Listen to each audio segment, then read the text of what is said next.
Look around this room. Every single one of you is leaking data. The way you adjusted your posture when the lights dimmed, the microscopic tension in your jaw right now, the rate at which your chest is rising and falling, it's all public information. To the untrained eye, it's background noise, but to a specific subset of the population, it is deafening. If you have spent your life being told that you are an empath, you have been handed a beautiful, dangerous lie. You've been told that your skin is thinner than others so that you can feel the world's pain. You've been told that you were placed on this earth to be a cosmic band-aid for the broken, the narcissistic, and the wounded. You wear the title like a badge of spiritual honor, even as you go home every night feeling psychologically hollowed out, physically exhausted, and utterly suffocated by raw human data that doesn't belong to you. Here is the cold, biometric truth. You were never born to heal. The belief that your hypersensitivity is a calling to cure people is the single greatest vulnerability vector in your psychological architecture. It is an open port in your software that allows bad actors, toxic personalities, and emotional grifters to gain administrative access to your life. In the language of behavioral profiling, we don't call you a healer. We call you a highly calibrated sensor array that has been misprogrammed to absorb the radiation it was only meant to detect. Think about the last time you walked into a crowded room and felt an immediate wave of anxiety, or sat next to someone and felt an inexplicable heaviness in your chest. You thought you were doing spiritual work. You thought your soul was interacting with theirs. It wasn't. Your autonomic nervous system was intercepting threat signals, micro-expressions, and acoustic shifts at a rate of several thousand inputs per second.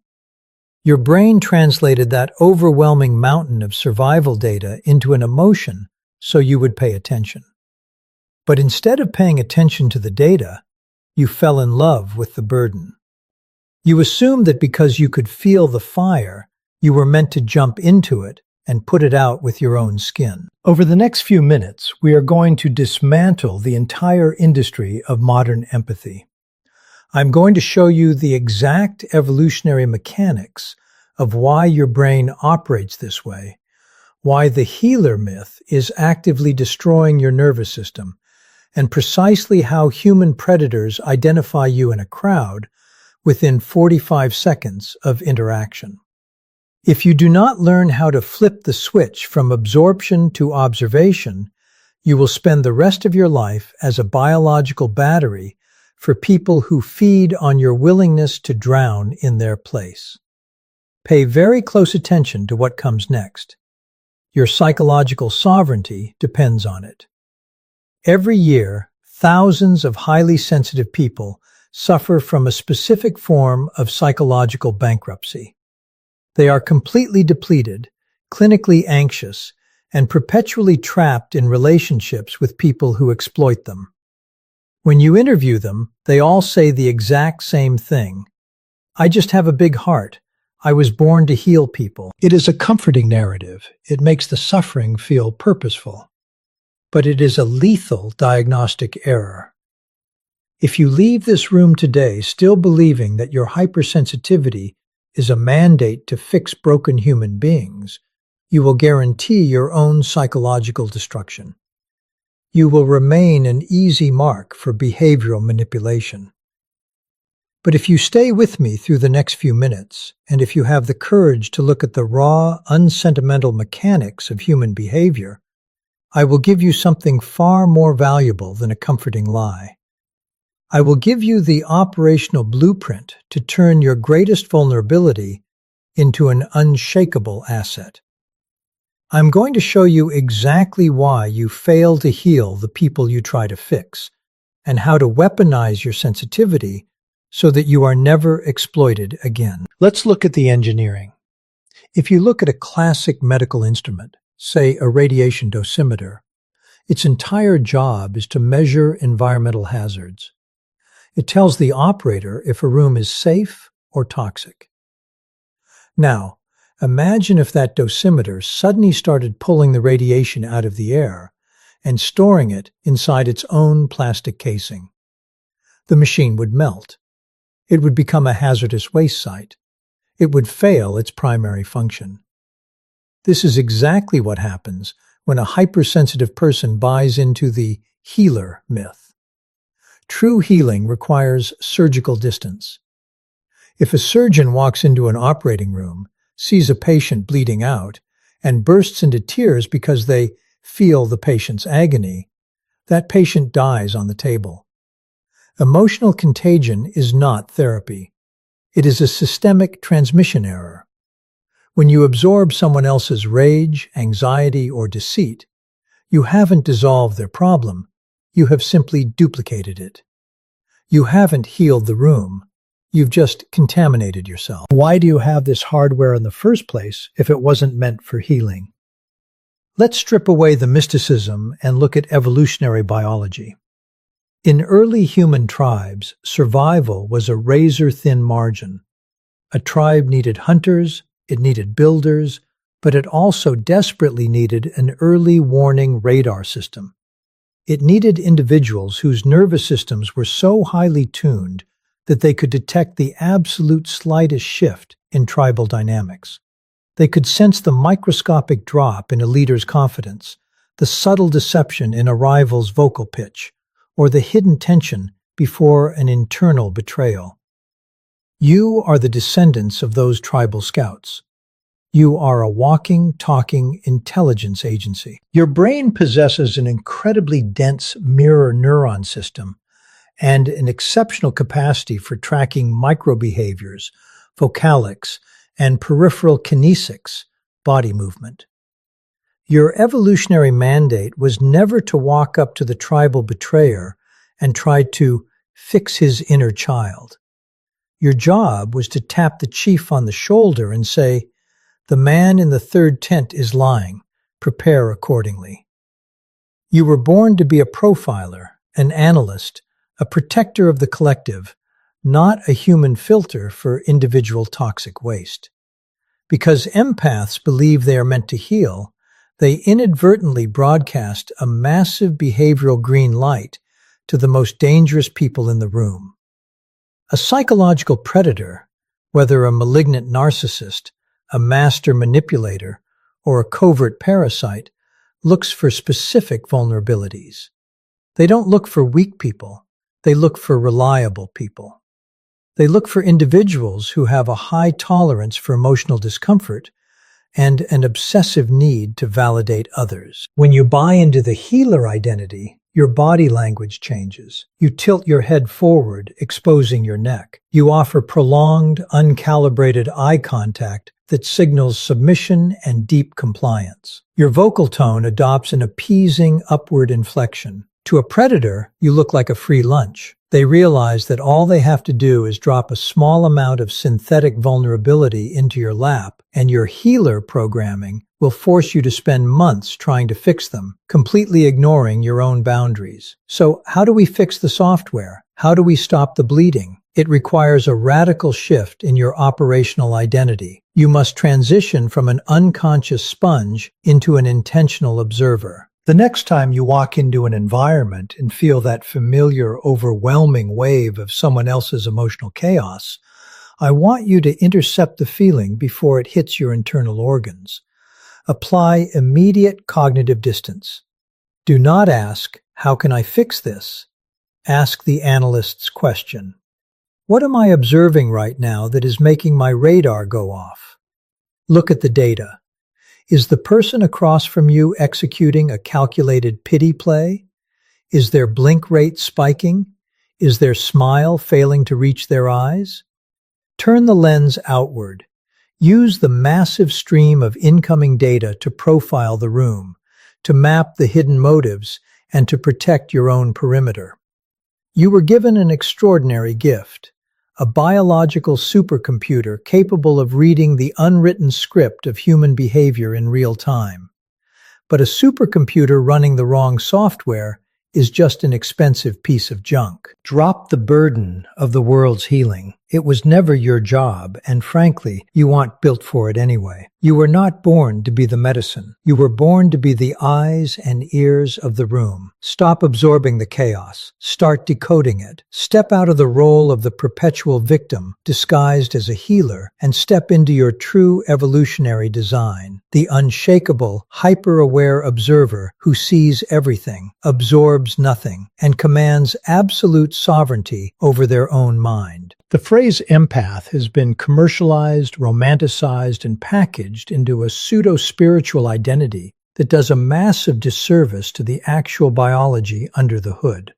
We have been conditioned to view this hypersensitivity as a mystical calling, a divine gift bestowed upon select souls so they can act as emotional custodians for humanity. This narrative is comforting, but it is mechanically incorrect. If you dissect the phenomenon through the lens of human engineering and evolutionary psychology, you find something far colder and infinitely more useful. Empathy is not a spiritual mandate to heal. It is an ultra-high-resolution data collection system born entirely out of evolutionary hypervigilance. To understand why this system exists, we have to look at the baseline architecture of the human brain. Every second, your central nervous system is bombarded with millions of bits of environmental data. The vast majority of people have an internal filtering mechanism that discards 99% of this background noise so they can focus on basic survival tasks. They don't notice the microscopic shift in a coworker's vocal pitch. They don't register the fraction of a second micro-expression of contempt that flashes across a partner's face. And they certainly don't pick up on the subtle change in atmospheric tension when a specific person walks into a room. Their filters keep them blissfully unaware. But your brain doesn't filter. Your hardware operates with the security gates completely wide open. You are running an advanced, highly sensitive sensor array that captures the raw, unfiltered behavioral metrics of every human being within your operational perimeter. You are tracking pupil dilation, breathing cadences, postural shifts, peripheral kinesics, and linguistic anomalies at an unconscious speed. This isn't magic. It is an incredibly dense, hyperactive mirror neuron system coupled with a highly sensitive autonomic nervous system. Now, why would nature build a brain that refuses to filter out the noise? The answer isn't so that you can become an emotional savior. The answer is survival. In the ancestral environment, hypervigilance was a premier security asset. If you grew up in an environment where safety was unpredictable, whether that means an ancient tribal structure facing constant external threats, or a modern dysfunctional household with an unpredictable, volatile caregiver, your brain adapted to survive. It quickly realized that its safety depended on its ability to accurately predict the behavior of the apex entities around it. Your brain learned to read the room before you even had a vocabulary to describe what a room was. It calibrated your nervous system to pick up on the absolute earliest warning signs of aggression, deception, or abandonment. You didn't become highly sensitive because you were chosen to be a healer. You became highly sensitive because your brain determined that keeping a real-time, high-fidelity map of everyone else's emotional state was the only way to keep you alive. It is a defense mechanism rebranded as a spiritual vocation. When you fail to recognize this, you misinterpret the incoming data. When your radar system picks up a massive spike of anxiety or hostility from someone nearby, your nervous system fires an alarm to get your attention. But because you've bought into the spiritual sponge narrative, you don't treat that alarm as a data point to be analyzed. Instead, you internalize it. You assume that because you can feel their chaos, you are responsible for fixing it. You take a highly sophisticated early warning defense system designed to give you strategic situational awareness, and you turn it inward, allowing it to destroy your own psychological sovereignty. The predator-prey dynamic in human behavior relies entirely on asymmetrical information and structural vulnerabilities. When you possess the neurobiology of a hypersensitive individual, you are essentially operating with a highly calibrated mirror built into your psychological framework. You naturally match the emotional frequencies, the behavioral pacing, and the unspoken distress signals of the people across from you. In a balanced ecosystem, this allows for deep rapport and social cohesion. But when you introduce this mirroring hardware into the proximity of a broken, toxic, or predatory individual, the entire system misfires with catastrophic results. You do not heal them by reflecting their chaos. You simply turn yourself into the perfect target for behavioral exploitation. To understand why this happens, you have to look at how a psychological manipulator or a malignant personality operates. They do not navigate the world looking for weak or completely broken people. Those individuals require too much upkeep and offer very little return on investment. Instead, a behavioral predator looks for high-yield assets. They look for individuals who possess immense emotional reserves, a deep compliance reflex, and a compulsive need to fix or validate others. They look for someone who will absorb their psychological waste material and transform it into excuses for their bad behavior. The moment you step into their perimeter with your healer software running, your mirror immediately begins reflecting their hidden architecture. You pick up on their synthetic vulnerability, their manufactured pain, and their calculated pity plays. Instead of recognizing these signals as immediate red flags that require you to eject from the situation, your programming misinterprets the data. You see their brokenness as a mandate for your intervention. You believe that if you just mirror them deeply enough, if you provide enough unconditional validation, you can stabilize their internal chaos. But a mirror cannot fix a fractured object. It can only replicate the fracture within its own glass. When you reflect a disordered mind, you do not bring them order. You give them a blank canvas upon which they can project their distortions, and you give them absolute confirmation that their manipulation is working. You become a highly customized psychological echo chamber for their pathology. Furthermore, this mirroring behavior completely alters your physical presence, broadcasting your vulnerability to the entire room. Within 45 seconds of interaction, a seasoned manipulator can read your compliance metrics through your body language.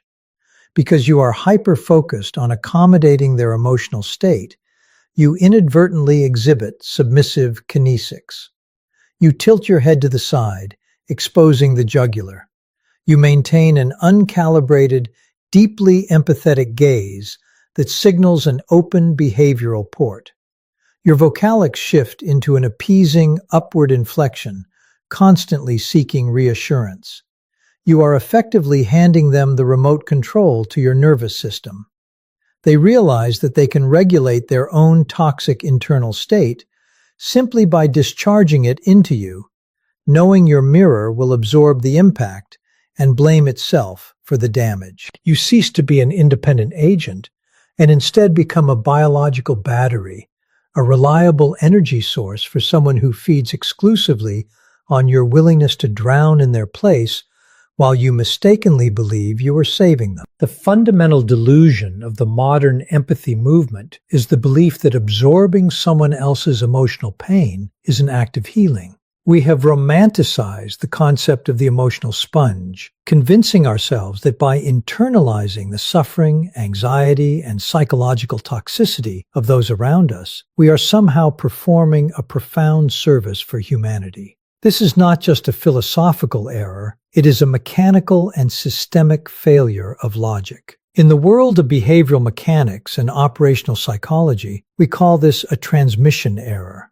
True healing, true remediation of a psychological crisis requires absolute tactical distance, emotional sobriety, and surgical objectivity. Empaths do not heal the people they attempt to fix. They merely act as an unauthorized warehouse for other people's psychological waste material. Consider the baseline architecture of any effective intervention system.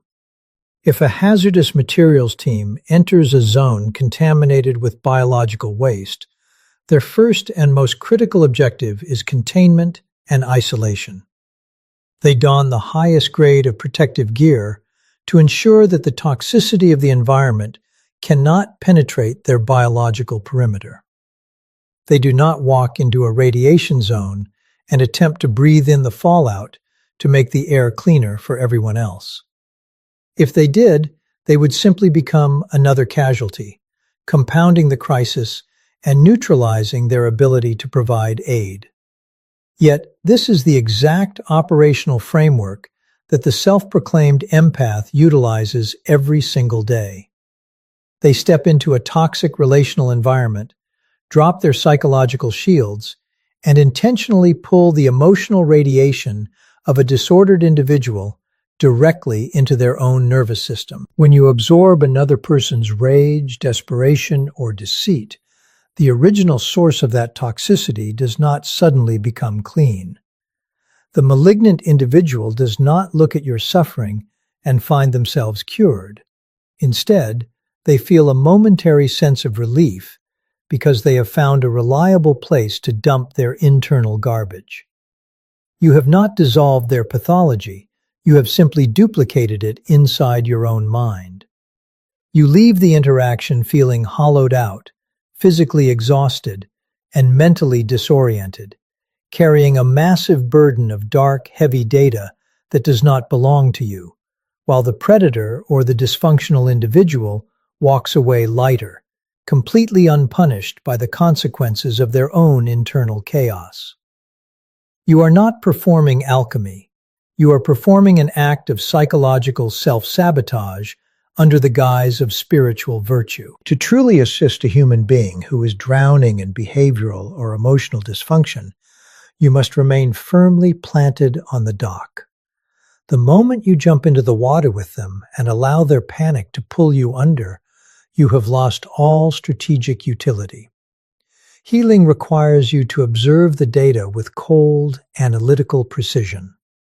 It requires you to look at the manipulation, the trauma responses, and the behavioral anomalies without allowing them to alter your own internal state. When you lose your objectivity, you lose your power. The empath's compulsive need to internalize the feelings of others is not a superpower, it is an addiction to the burden. It is a fundamental inability to maintain a boundary, resulting in a state where your emotional sovereignty is constantly hijacked by anyone loud enough or broken enough to demand your attention. You become a repository for the world's unresolved trauma, destroying your own machine while leaving the source of the problem completely untouched. To understand the true nature of hypersensitivity, we have to completely strip away the modern self-help jargon and look at the brutal reality of evolutionary design. Nature never creates a biological system without an operational purpose tied directly to survival. The dense mirror neuron architecture and the highly reactive autonomic nervous systems found in hypersensitive individuals were not engineered so they could become clinical therapists or emotional martyrs. The evolutionary purpose of this specific hardware was to serve as a high-fidelity situational awareness matrix and an early warning detection system for the collective tribe. You were never meant to be a hospital. You were meant to be an intelligence agency. In the ancestral environment, the margin between survival and extinction for a human tribe was incredibly thin. A group needed hunters to secure resources and warriors to defend the perimeter, but it also desperately needed a psychological scouting unit. It needed individuals who could read the unwritten script of the tribe's internal and external dynamics. The human brain adapted to fill this security vacancy by producing individuals whose filters were completely stripped away, allowing them to capture the micro-behavioral metrics of everyone in their vicinity. While the average tribal member was focused on basic mechanical tasks, the ancestral scout was tracking the microscopic drop in a leader's baseline confidence, the split-second micro-expression of deceit flashing across a rival's face, or the subtle shift in vocal frequency that signaled an impending internal betrayal. This is the exact software running in your brain today. When you walk into a room and instantly feel an overwhelming wave of tension, anxiety, or hostility, you are not experiencing a mystical spiritual connection. Your nervous system is intercepting threat signals, kinesic anomalies, and atmospheric changes at an unconscious speed of several thousand inputs per second.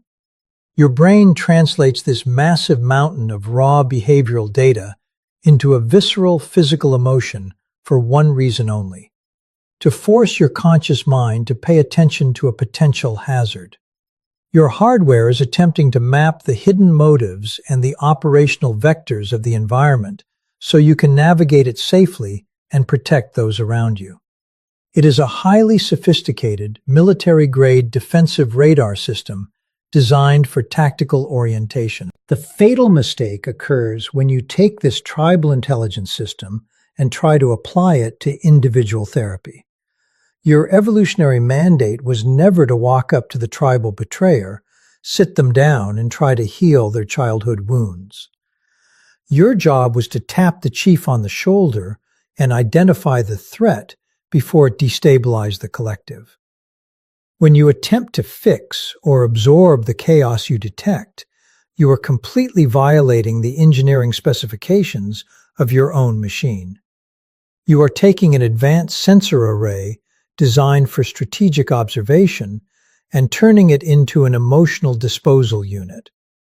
This misprogramming leaves you completely vulnerable, as it forces you to move closer to the very dangers your system was designed to help you avoid, turning a profound survival asset into a tool for your own destruction. Survival for the hypersensitive individual depends entirely on executing a radical, cold-blooded software update.